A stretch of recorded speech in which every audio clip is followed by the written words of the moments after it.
समस्त देशवासियों के लिए जय भीम, जय भारत, जय संविधान, वंदे मातरम।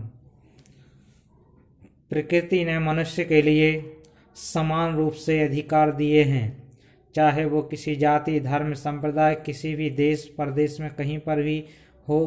प्रकृति मनुष्य के लिए समान रूप से उसके लिए अधिकार प्रदान करती है, चाहे वह कोई भी प्राणी हो। हर प्राणी के लिए प्रकृति स्वतंत्र रूप से विचरण करने के लिए अधिकार देती है और उसे प्रकृति सबका पालन पोषण भी समान रूप से करती है। उसमें किसी भेद के साथ भेदभाव नहीं किया जाता। चाहे जो 4 प्रकार के जीव, 4 खाने के जीव बताए गए हैं, स्वेदज, उद्भिज, अंडज और जरायुज, इन सभी प्रकार के प्राणियों के साथ प्रकृति समानता का व्यवहार करती है और किसी के प्रति द्वेष भाव नहीं रखती और सभी का पालन पोषण समान रूप से करती है। जब इस बात को महापुरुषों ने भी समझाने का प्रयास किया कि एक सुमरे नाम का न जामे जल थल रहो समाए और दूजो का ही सुमर ये वो जामे ते मर जाए, यानी कि एक ही शक्ति सबके अंदर है और एक ही शक्ति से सारा संसार ओतप्रोत है।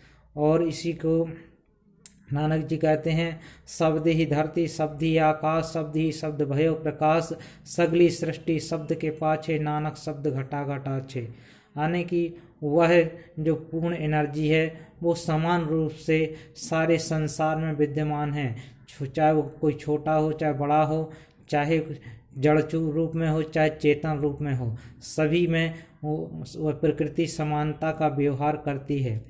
इसी तरह अब हम महापुरुषों की वाणी के साथ साथ हम अगर भारतीय संविधान की तरफ जाएं तो भारतीय संविधान में बाबा साहब डॉक्टर भीमराव अम्बेडकर जी ने जब समानता की बात आई तो धर्म, जाति, लिंग, मूल वंश और सार्वजनिक क्षेत्र पर हर व्यक्ति को जाने के लिए अधिकार देना सुनिश्चित किया। संविधान में इस बात को लिपिबद्ध किया और संविधान सभा में इस बात को पास करवाया कि चाहे वो व्यक्ति किसी जाति धर्म का हो, चाहे कोई भी प्राणी हो, उसको स्वतंत्र रूप से संसार में रहने का अधिकार है। इसलिए वन्य प्राणियों के लिए वन भी कानून बनाए गए और जो भी जिस प्रकार के प्राणी हैं सबके लिए कानूनी जामा पहनाया गया। अब समानता की बात आए तो मनुष्य के लिए जो समानता अधिकार अनुच्छेद आर्टिकल 15 में जो संविधान में समाहित किया गया है वो समानता का अधिकार है और सभी लोग समान रूप से अपने अपने जीवन का आचरण कर सकते हैं। धर्म जो है अब समान रूप से धर्म को मान सकते हैं। धर्म, जाति, लिंग, मूल वंश और सार्वजनिक क्षेत्र में सभी के साथ समान रूप से व्यवहार किया जाएगा, किसी के साथ द्वेषभाव नहीं होगा। तो महापुरुषों की बात को लेकर के बाबा साहब डॉक्टर भीमराव अम्बेडकर जी ने आर्टिकल जो 15 है उसमें धर्म, जाति, लिंग, मूल वंश और सार्वजनिक क्षेत्र पर किसी के साथ भेदभाव ना हो, सभी के साथ समानता का व्यवहार हो और मानवता विकसित हो और देश में ही नहीं सारे विश्व में सद्भावना स्थापित हो। इसके लिए आर्टिकल 15 अनुच्छेद 15 हमारे लिए संविधान में स्थापित किया गया। तो आज हम संविधान की तरफ देखें तो हमें महापुरुषों की वही विचारधारा देखने के लिए मिलती है जो हमारे महापुरुषों ने सदियों पहले जनमानस को समझाने का प्रयास किया था।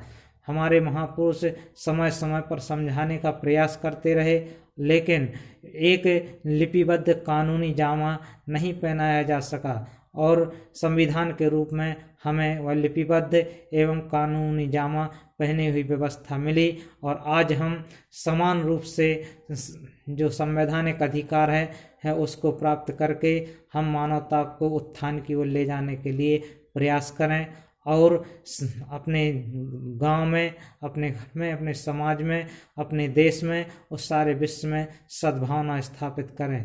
यही हमारा लक्ष्य होना चाहिए, क्योंकि किसी भी जीव के साथ भेद करना न मानवता के खिलाफ है। इसलिए हमें सबके साथ समान रूप से व्यवहार करना चाहिए। इसीलिए कहा गया कि महापुरुषों ने भी समझाया कि पांव तले की धूल को और हीन न जाने कोई, वही धूल आँख में पड़े तो पीर घनेरी होई। पाँव के नीचे एक छोटा सा तिनका भी होता है, और अगर आँख में पड़ जाए तो कितनी पीड़ा होती है, जिसके पड़ती है उसी वही जानता है।